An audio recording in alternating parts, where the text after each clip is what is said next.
everyone, I am back with a new video and this is a tutorial on how to draw hair. This video is also sponsored by Skillshare, an online learning community for creative people who are always looking to learn something, whether that's a new skill or to brush up on a skill you already have. I feel like this is a really great platform for that. They have so many online classes ranging from so many different topics, and just some of my favorites include illustration, graphic design, and something that I'm currently into, animation. I am so excited to share with you some classes that I recently watched and loved, which I will talk about at the end of the video. I will also recommend some classes that you can watch along with this tutorial to help you draw hair, so stay tuned for that. And because this video is sponsored by Skillshare, I have a special link in the description box below that will give the first 1,000 people to sign up using that link 2 months free of their premium membership. So a premium membership gives you unlimited access to all of their classes in the platform, which is normally valued at less than $10 a month if you pay annually. So 2 months of free unlimited content is a really good deal. So I highly recommend that you check them out and you join using that link if you haven't already. In order to draw hair, we first need to have a head, which I've already drawn, and if you want to learn how to draw the head and its facial features, I have a video for that. I also added the neck and shoulders for this demonstration. The first thing to determine is the hairline, which is located on the forehead, and it indicates the roots of the hair closest to the face. If you draw 7 lines equally spaced down the head, the second line on top is our guideline for the hairline. There are many different lines you can draw for the hairline depending on the face shape, and you can see them all on screen. But for the demonstration, let's keep it simple with an oval face shape, therefore an arched hairline. Next is to determine if there is a partition on the hair. As we know, hair can be parted on the left, center, or right side of the head. Therefore, the guideline we will use is a line located on the top of the head, and we can change the position depending on where the partition is located. The partition line that we draw also indicates the roots of the hair. And we can also change the length of this guideline to show different types of partitions. For the demonstration, we will have a center part on the hair, therefore the guideline is located on the center of the top of the head. And if you decide that a hairstyle doesn't have a partition, you don't have to draw this guideline. Next is to determine if there is a hair accessory or anything that's gathering or pulling hair strands together. For example, if hair is tied in a ponytail, this means that hair strands gather to a point where the hair tie is located. So we add a guideline, which I will call the gather point. This is located anywhere where there is hair.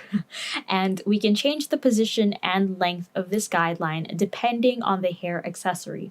For the demonstration, I'm going to tuck some hair behind her ear, which isn't a hair accessory, but it acts like one as it gathers hair to that one spot. And because of this, the guideline I used is not a point, but instead a line that follows the top of the ear. And once again, if you decide that a hairstyle doesn't have any hair accessories, you don't have to draw this guideline. Now that we have the guidelines in place, let's draw the strands of the hair. And there are 2 curves that I like to use. The first one is the S curve, which I use to draw long hair strands. So that's what I'm predominantly using for the demonstration.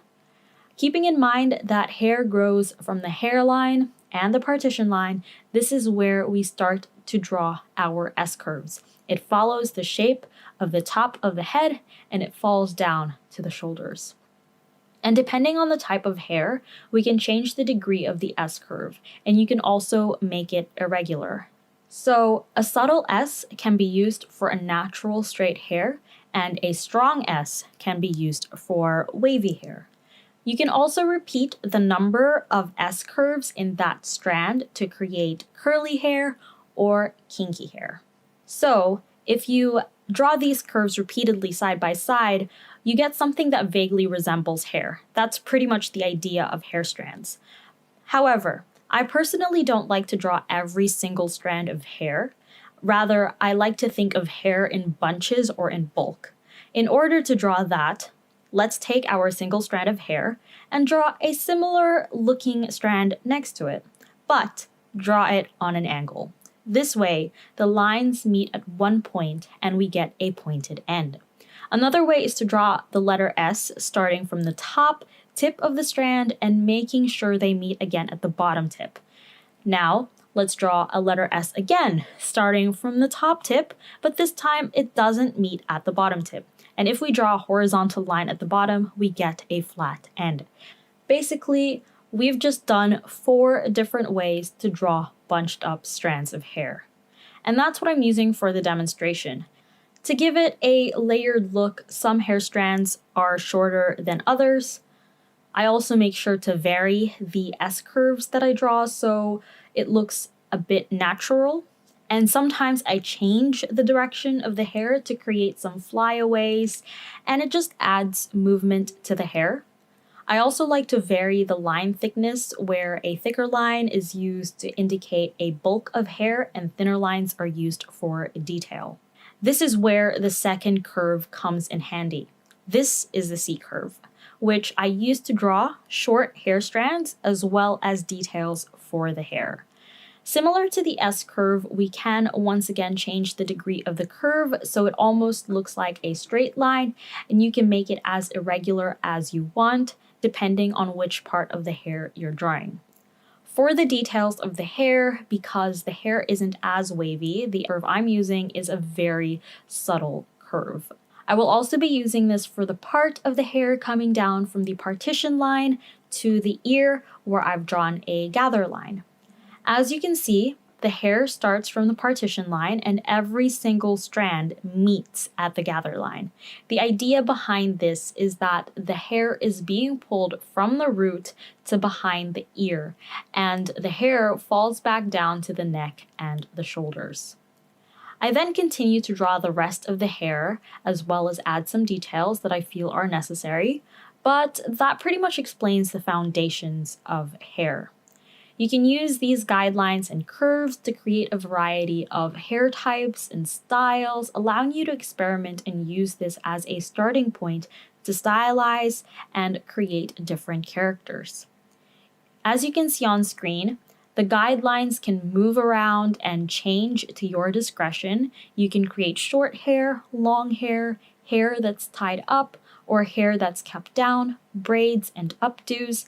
The basics are there. And now it's up to you on what you want to create with it. And as I mentioned before, I've included some resources from Skillshare down below, which I believe are really helpful when drawing hair. I really liked Hairstyles 101, Draw and Color Hair for Character Design by Maria Leah Malandrino. I think that would be a great follow-up video to this, as she talks about how to draw hair for different characters and personalities.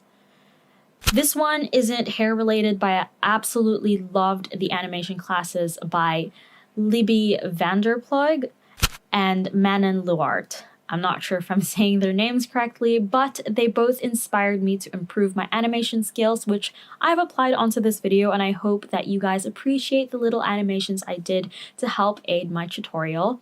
I will link all of the classes down below, so I highly recommend that you check them out.